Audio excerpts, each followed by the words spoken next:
Good morning, students of Standard 9. I am your bio teacher, Amrita Kumari. I am starting now your chapter first in biology, cell. तो cell तुम लोग previous classes में भी बचपन से पढ़ते आ रहे हो कि व्हाट सेल क्या है। सेल जो है एक स्ट्रक्चरल एंड फंक्शनल यूनिट है हमारी लाइफ का। एक मास एक स्ट्रक्चर है हमारे बॉडी के अंदर जिसके हेल्प से हमारा बॉडी जो है पूरा क्रिएट हुआ है और फंक्शन करता है। ठीक है, तो सेल चैप्टर जो है सेल, इसके अंदर हम लोग सेल के बारे में एक्सप्लेन स्टडी करेंगे। अभी तक तुम लोग बस इतना ही जानते थे कि cell is a structural and functional unit of our body. तो इसका डिटेल से सेल के सारे पार्ट, सेल का स्ट्रक्चर, साइज और इसका परफॉर्मेंस, हर कुछ इस चैप्टर में हम लोग को स्टडी करना है। तो सेल जो है उसका लैटिन में मीनिंग क्या होता है? Little room. तो एक तरह का कंपार्टमेंट लाइक स्ट्रक्चर जो है हमारे बॉडी में ये होता है। इससे मिलकर टिश्यूज़, पहले तुम लोग को बता चुकी हूँ कि the structure, the group of cells create a tissue and a group of tissues create a organelle and organ और and group of organ create organ system। तो सेल जो है, cell is the structural and functional unit of our life. It is defined as a mass protoplasm bounded by plasma membrane. तो मास protoplasm का मतलब क्या हुआ? जिस तरह से तुम यहाँ पे एक डायग्राम में देख सकते हो, प्रोटोप्लाज्म मतलब होता है जीव द्रव्य, यानी जीवित रहने के लिए हमारे बॉडी के अंदर एक लिक्विड फॉर्म में सेल के अंदर मौजूद होता है। उससे घिरा हुआ एक स्ट्रक्चर है क्या? सेल। तो इस सेल को हम डिफाइन कर सकते हैं कि ये मास प्रोटोप्लाज्म है जो कि बाउंडेड है प्लाज्मा मेम्ब्रेन के थ्रू। प्लाज्मा मेम्ब्रेन जो सेल जिससे घिरा हुआ होता है, उस मेम्ब्रेन को, उस झिल्ली को प्लाज्मा मेम्ब्रेन बोलते हैं। तो इसका इन्वेंशन जो है, ये तुम देख रहे होगे डायग्राम में, ये तुम्हें एक मधुमक्खी के छत्ते, हनीकोम्ब जैसा, लाइक हनीकोम्ब ये दिखाई दे रहा होगा। तो सेल जो है ये फर्स्ट सीन किया गया था, इस फर्स्ट डिस्कवर किए थे रॉबर्ट हुक। ही डिस्कवर्ड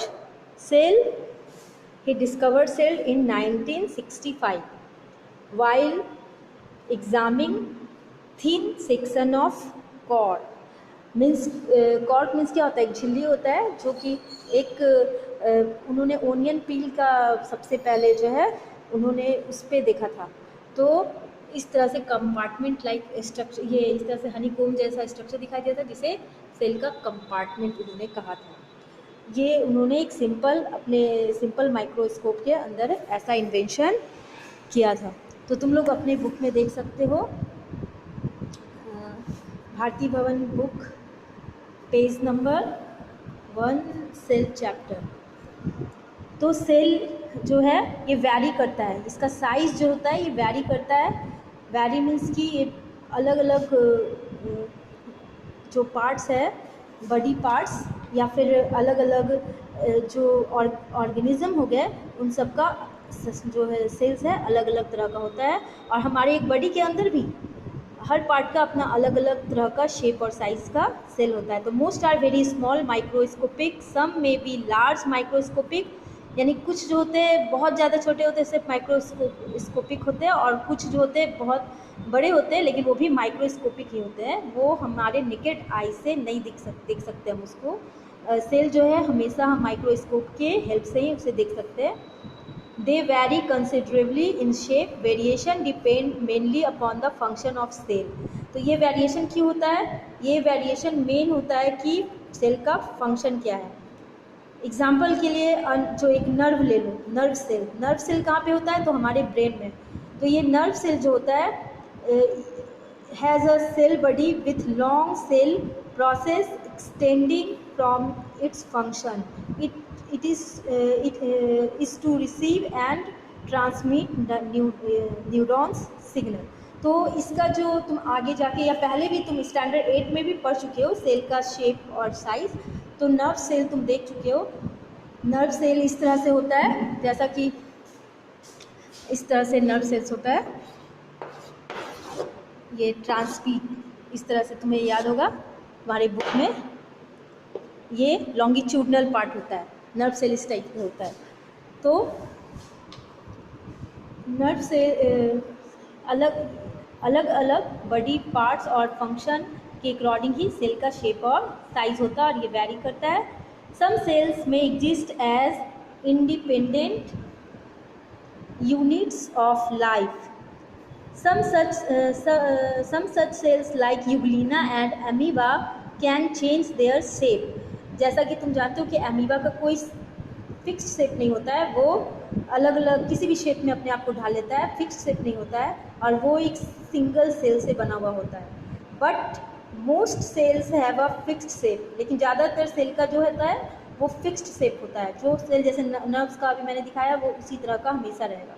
तो 10 number of cells vary from organism to organism, ये वैरी भी करता है, जैसे अमीबा सिंगल सेल वाला होता है, ह्यूमन बॉडी जो होता है उसमें वेट के अकॉर्डिंग सेल होता है। अबाउट 60 kg में have as many as 16 into 10⁻15 cells, यानी कि एक ह्यूमन बॉडी के अंदर सेल्स की संख्या क्या होती है, मैक्सिमम अगर कोई ह्यूमन जो 60 kg का हो तो उसका सेल अप्रॉक्स 60 इंटू 10⁻15 इतना सेल होगा। तो और ये 16 इंटू 10⁻15 तुम लोग जानते हो क्या होगा, 10 का तुम 15 ऊपर ना लेके तुम 15 जीरो लगाओ और मल्टीप्लाई कर दो 60 से, वो उतना नंबर ऑफ सेल है। अब है इन यूनिसेलुलर ऑर्गेनिज्म, अमीबा, पैरामीशियम और क्लैमिडोमोनास, ये सारे ऑर्गेनिज्म हैं जो सिंगल सेल वाले होते हैं। All the basic function of body, और जितने भी बेसिक फंक्शन है बॉडी के वो लिविंग बींग्स परफॉर्म करते हैं वन सेल के थ्रू। ये सारे जो वन सिंगल सेल वाले ऑर्गेनिज्म होते हैं जैसे अमीबा, पैरामीशियम और क्लैमिडोमोनास, तो ये जो है सिंगल सेल के थ्रू ही अपने सारे बॉडी का जो भी फंक्शन है, इंजेशन, डाइजेशन, एसिमिलेशन, रेस्पिरेशन, जो भी फंक्शन है वो एक ही सेल के थ्रू करेंगे। While multi cellular organism have well developed division of labour, और लेकिन जो मल्टी सेलुलर ऑर्गेनिज्म होते हैं उसमें वेल वो बहुत सा अपना अपना जो भी वर्क है उसका डिवीज़न कर लेते हैं उस लेबर का। So there different function are performed by different organs. For example we have a stomach to digest food, a heart to pump blood and a brain to think. तो अलग अलग जो पार्ट है उसका अलग अलग फंक्शन होता है। तो जो रॉबर्ट हुक है उन्होंने 1965 में एग्जामिन किया था, जब उन्होंने थिन सेक्शन ऑफ कॉर्क जैसे कि मैंने बताया कि पतली झिल्ली को कहते हैं, under this simple microscope he observed a mass of hexagonal chamber like honeycomb. उन्होंने एक मधुमक्खी की छत्ते की जैसा चैम्बर देखा and called them compartment cell, और इन्होंने कंपार्टमेंट सेल नाम दिया। Cell is a Latin word for little room. Between 1838 Schleiden a German botanist and Schwann a German geologist, यानी कि ये दोनों जो एक जियोलॉजिस्ट थे, एक बॉटनिस्ट थे, उन्होंने प्रूव किया कि प्लांट जो होता है एंड एनिमल्स दोनों में जो है सेलुलर स्ट्रक्चर जो है, कैरेक्टर जो है पाया जाता है, and found the cell theory, और तब उन्होंने सेल थ्योरी दिया। दे postulated that the cell is the basic unit of life। उन्होंने कहा कि सेल जो है हमारे लाइफ का बेसिक यूनिट है। वार्चियो नाम के जो साइंटिस्ट थे उन्होंने 1855 में propose the idea that all cells arise from, कि उनका कहना था कि जितने भी सेल है, एक आइडिया दिया वार्चियो ने कि जितने भी सेल है वो पहले से एग्जिस्ट किए हुए सेल से ही बनते हैं। नो सेल कैन ओरिजिनेट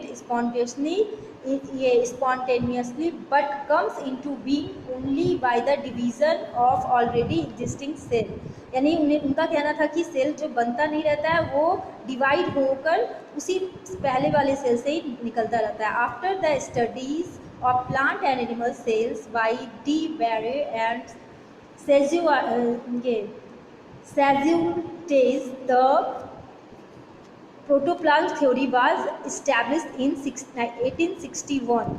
तो ये दोनों साइंटिस्टों से बैरी और सेजुलाइट, उन्होंने 1861 में प्रोटोप्लाज्म नाम का एक theory. According to this theory the cell और units of plants and animals are tiny masses of protoplasm. ये इनके थ्योरी के अकॉर्डिंग जो सेल जो होते हैं, units of plants and animals, cells are units of plants and animals are tiny masses of protoplasm. यानी plant और animal के जो सेल होते हैं वो एक प्रोटोप्लाज्म के छोटे छोटे मास होते हैं। विथ मास मीन्स उनका वेट होता है, छोटा छोटा वेट वाला एक होता है।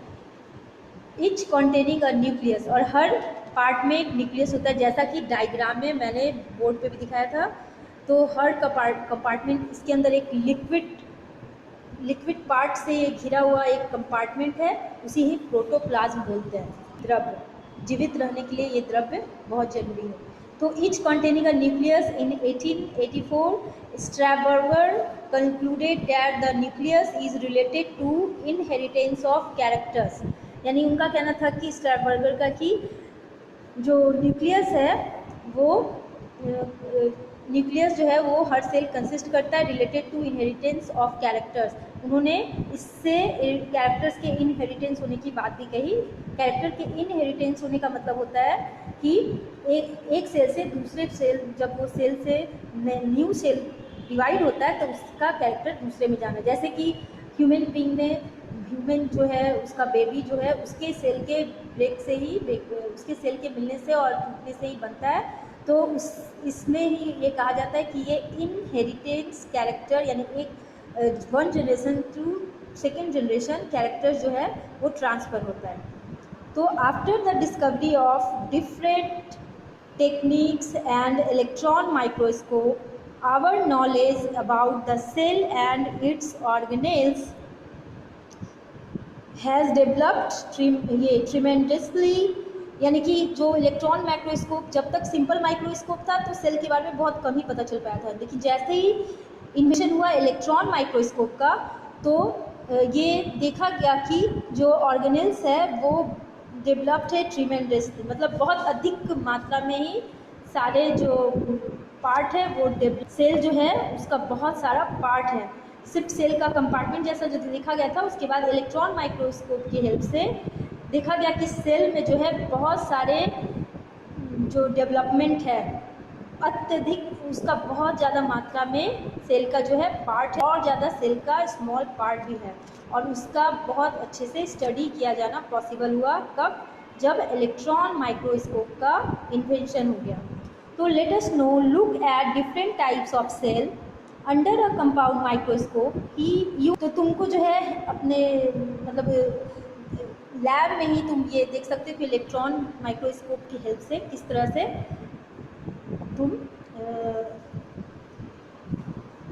ये ऑब्जर्व कर पाओगे कि सेल जो है उसका पावर होता है, मैग्नीफाइंग ग्लास लगा होता है एक इलेक्ट्रॉन माइक्रोस्कोप के अंदर।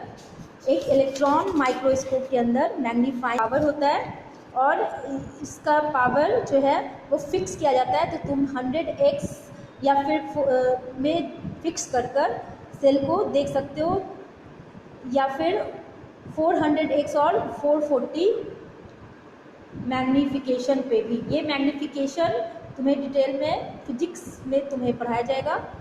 फिजिक्स में ये मैग्नीफाइंग पावर होता है ग्लास का, तो वो किस तरह से सेट किया जाता है और उसके अंदर सेल को या किसी भी जो माइक्रोस्कोपिक बॉडी है उसको उसके थ्रू देखा जाता है। तो यहाँ पे एक उन्होंने सेल का ऑनियन पील, प्याज का छिलका तुमने देखा होगा, जो ऊपर का जो परत होता है जो रेड वाला, वो छिलका हटाने के बाद जो एक तुम लोग ध्यान से देखोगे तो ओनियन के ऊपर जो है एक वाइट टाइप का शील्ड बना हुआ होता है, पतला थिन झिल्ली होता है। उस चीज़ को निकाल कर उसे तुम सेपरेट कर लो, और इस पील को तुम वाटर से वॉश कर दो, और एक ग्लास के स्लाइड पे ग्लास का एक इस टाइप से एक स्लाइड बना होता है, उसके ऊपर उस झिल्ली को रखकर उसे कवर स्लिप एक और ऊपर से ग्लास का ही एक और पार्ट होता है जिससे वो ढक दिया जाता है उस सेल को जिसको तुम लोगों ने रखा है। और अब इसे जो है कवर स्लिप से ढकने के बाद इसे मैग्नीफाइंग पावर 100x या हाई मैग्नीफाइंग पावर 440x पे तुम सेट करके कलर को जब देखोगे तो इस टाइप का स्ट्रक्चर तुम्हें दिखाई देगा। ओनियन का जो पील है उसमें इस टाइप से स्ट्रक्चर दिखाई देगा। ये स्ट्रक्चर है 450x मैग्नीफाइंग पावर से।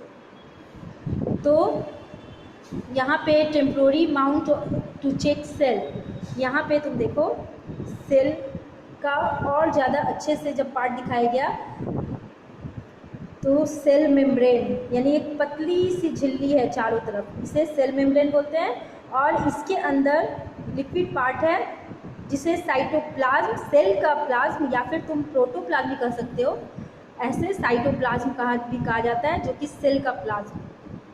और इसके अंदर बीचों बीच एक पार्ट देख सकते हो जिसे न्यूक्लियस कहा जाता है। तो inside your cheek with a flat end of toothpick, तुम टूथपिक की हेल्प से उसे प्लेस करो क्लीन ग्लास स्लाइड पे और इसके ऊपर मिथाइल ब्लू सॉल्यूशन डालो जो कि एक स्टेन है। स्टेन मीन्स कलर देगा उसे। ऐसे बिना कलर का जब हम लोग देखे थे तो वो इस टाइप से स्ट्रक्चर दिखा था, लेकिन उसे स्टेनिंग करने के बाद टूथपिक की हेल्प से उसे और रिमूव कर उसके ऊपर सॉल्यूशन लगाने के बाद, कौन सा सॉल्यूशन, तो मिथाइल ब्लू सॉल्यूशन लगाने के बाद वो स्टेन हो गया, सेल में कलर आ गया और कवर स्लिप से ऊपर से ढक दो। और उसके बाद जब तुम इस माइक्रोस्कोप के अंदर ले जाओगे तो तुम देखोगे flat folded cell scattered around oval dense, जो फ्लैट सेल है पूरा इसके ऊपर फैला हुआ है और बीच में एक न्यूक्लियस भी है और साइटोप्लाज्म भी। Place a drop of your blood on a glass slide, अगर तुम ग्लास स्लाइड पे अपने ब्लड के स्मॉल ड्रॉप को तुम एक स्टेराइल नीडल की हेल्प से डालोगे तो smear the blood with the help of under slide add a drop of methyl blue, उसके ऊपर मिथाइल ब्लू का ड्रॉप डालोगे। Cover the slide with a cover slip, और कवर स्लिप तुम देखोगे कि इस टाइप से स्ट्रक्चर दिख रहा है। Human body cell, blood cell, human blood cell है ये। तो हमारे ब्लड के अंदर भी सेल्स होते हैं, जैसे RBC, WBC, सब ये सारे पार्ट है ब्लड का, वो सब अपना अपने सेल का बना हुआ होता है। तो सेल थ्योरी में सेल स्ट्रक्चर, अभी तक सेल का इन्वेंशन हुआ किस टाइप से माइक्रोस्कोप में हम लोग देखते हैं, उसके बाद अब सेल का स्ट्रक्चर कैसा होता है हम इसे डिटेल में पढ़ेंगे।